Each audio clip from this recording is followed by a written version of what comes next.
Hürmetli vatandaş, bugünkü leksiyalarımıza başlaymaz. Leksiya dese de Hacı Rozi. Washington'da sözdeymez.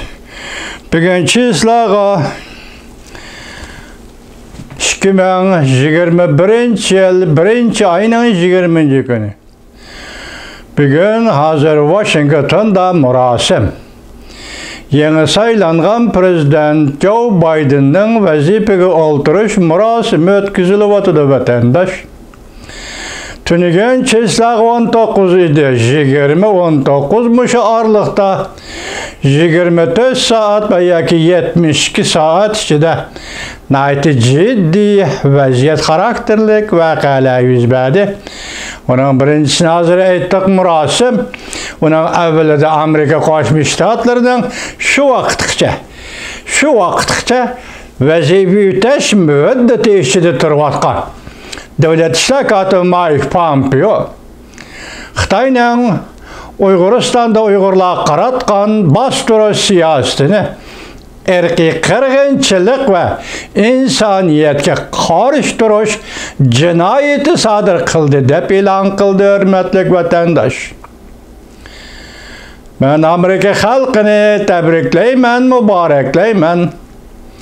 Uygur halkını tebrikleymen, mübarekleymen. Şu qatada bütün dünya halkını tebrikleymen, mübarekleymen. Muşu yolda hizmet görsetken ve emli iştirak kılış ve emli sözlep biriş ve beşidin ötken meselen nezerbent kılıngan yığveliş lagırdan çıkıp gelip cüretli kaldı, vatanseverlik kaldı, milletni himaye kılış ve milletni kadirleş asası da muşu jarayanda guahlıktan ötken vatanperverlerini tebrikleyim.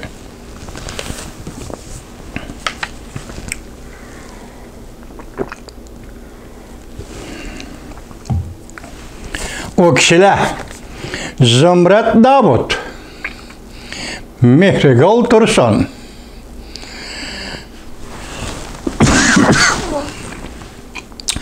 Bahar Gül, Otra Asya'dın, Ömer Bek, Tursunay, Otra Asya'dın, Fransiya, Bahar Gül, Gülçire Muhbir Hanım yenimizde radyoda. Kızlarımız Elpida Elnigar. Keç gündüz işlevatkan bulup mu? Kızımız Elnigar. Aksaray'da nazuk hizmet üstüde. Bulanı hem tebrikleymen. Bu galbe bilen tebrikleymen. Uygurnaların çat ellerde elip bargan davaları.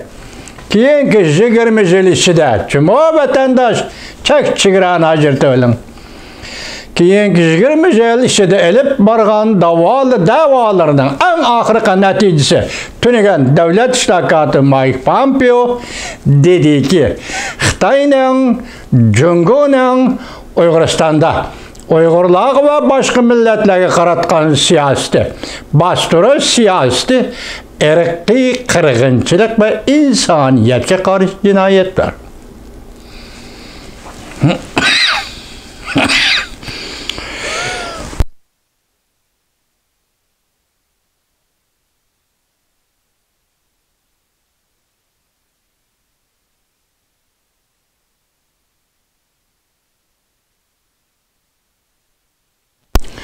Müşindatı yoksuz ötel kilip olduğun bolduğa kırdaktanla vatandaş. Cinayettir. Bugün biz müşeliksiyeni vatandaşlığı tapşırımız. Bunun denki müş 2 gün içinde uyap-uyaqtan körüp kalgan haberlerimi qarısam bir tarafta haberlerle muqamını addilaştırış. Muqam tonu ve internet siyaseti tüvelleştiriş. Hayişlerim oturgu çıktı. Buna ben herkes hayran kalmayman vatandaşlar. Biz 11. ayın 3. günü saylam günüdün başlayıp hazırgıça nurgun işlerini körüp geldik. Endilikte müşeliksiyeni başlaştım burun noktada kaldı deydiğin 2 kız gepim var vatandaşım. Bugün Aksaray'da murasim bulup atıdı, tünügen 19. gün Aksaray'da devirden bir büyük erbabı, Amerika Qo'shma Shtatlarining sobiq prezidenti Donald Trump efendi Oqsaroydan ayrıldı. Shundaqla Davlat ishlar kotibi Mike Pompeo mu nutqini so'zlab bo'ldi. Endi bugun murosim boshlandı. Bir kun ichida shu vaziyat o'zgardi. Ben insoniyat tarixida ismini ko'p bilmayman büyüklerinin, büyük erbaplarının, lekin bir kishi mening hozirgacha esimda, hurmatli vatandosh. O kishi Osama Prometi. İnsaniyatga o't elib kelgan Prometi. Bundan biron insoniyat yemekliklarni ham xudo qilib yeydi, pishirib yeyishni bilmaydi. İnsaniyatga o't elib kelgan Prometi. Ben Prezident Trumpni hayat ve tirik yaşayotgan Prometi sifatida tasvirlab, uning Oqsaroydan ayrilishiga oq yo'l tilayman vatandoshlar. Davlat ishlar kotibi Mike Pompeo keyingi 2 yil ichida Uyg'urlar davosini baldak bosqich yuqori o'rlatdi vatandoshlar. En ahırda tünügünki qalbini qo'lga keltirdi ve jakar dedi. Xitoyning Uyg'urga qaratgan siyosati etnik tozalash, irq yo'qotish ve insoniyatga qarshi jinoyatdir. Men bu munosabat bilan shu so'zni ve shundoq botirlik ve qissiga to'lib tashqan bir ibora so'zni Davlat ishlar kotibi sobiq Davlat ishlar kotibi Mike Pompeo'ga topshiraman vatandoshim. O kishi Amerika xalqining, Amerika Qo'shma Shtatlarining milliy qahramonidir. Shundaqla agar Alloh ruxsat qilsa, ya'ni shuni deyman, hurmatli vatandoshim, Davlat ishlar kotibi Mike Pompeo, sobiq Davlat ishlar kotibi Mike Pompeo Uyg'ur xalqining jafo chekayotgan, azob tortayotgan Uyg'ur xalqining milliy qahramonidir. Xayr xo'sh, Prezident Trump. Xayr xo'sh, Davlat ishlar kotibi Mike Pompeo. Davrning mashinasini haydab kelayotgan, 100 kilometrlik surat bilan haydab kelayotgan, kommunizmga qarshi haydab kelayotgan, sotsializmga qarshi haydab kelayotgan, milliy mustamlika sistemiga qarshi haydab kelayotganda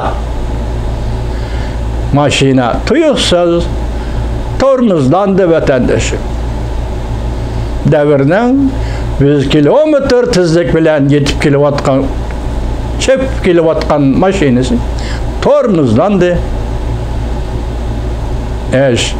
Özünün aksi tarafiga o'zgardi vatandoshim. Yani şu qatorda Amerikaga omad tilayman. Amerikaning yangi rahbarligining davomli qoldi va o'zining siyosatini belgilash asosida sobiq prezident Donald Trump'ning davlat siyosiga varislik qilishini umid qilaman vatandosh. Bu to'g'rida Davlat ishlar kotibligiga tayinlangan Antony Blinken shunda Prezident Trump'ning Beijing'e qaratgan siyosati qattiq qo'l siyosat edi. Davomlashtiramiz dedi. Davomlashtirishini shaxsan umid qilaman va Uyg'ur xalqi umid qildi, hurmatli vatandosh. Bugun kirish so'z o'rnima shu so'zladim. Endi sizlarga tuvanda leksiya so'zlayman vatandoshlar.